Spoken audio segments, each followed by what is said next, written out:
মুন্সিগঞ্জ সদর উপজেলার মোল্লাকান্দিতে ভোট কেন্দ্রের পাশে ককটেল বিস্ফোরণের ঘটনা ঘটে। 12 ফেব্রুয়ারি বৃহস্পতিবার সকালে মাখহাটি গুরুচরণ উচ্চ বিদ্যালয় ভোট কেন্দ্রে 100 মিটার দূরে এ ঘটনা ঘটে। এই ঘটনায় বৃহস্পতিবার দুপুর 12:30টার দিকে ককটেল বিস্ফোরণের সঙ্গে জড়িত 6 জনকে পূর্ব মাখহাটি এলাকা থেকে আটক করে সেনাবাহিনীর সদস্যরা। এছাড়াও অবিস্ফোরিত অবস্থায় 21টি তাজা ককটেল উদ্ধার করা হয়।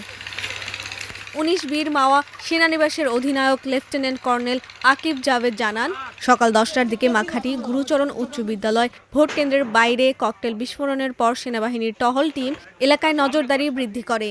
এই সময় সেনাবাহিনীকে দেখে ফসলের মাঠের ভেতর দিয়ে দৌড়ে পালাতে চেষ্টা করে দুর্বৃত্তরা। এই সময় তাদের ধাওয়া করে 5 জনকে আটক করা হয়। এর আগে আরও একজনকে আটক করা হয়েছিল। তিনি জানান, আটককৃতদের আইনি প্রক্রিয়ায় নেওয়া হচ্ছে। হোয়াইট প্লাস প্রো সেনসিটিভ স্কয়ারে মাঠের বাইরেও তো আমরা এভাবে দেশপ্রেম দেখাতে পারি।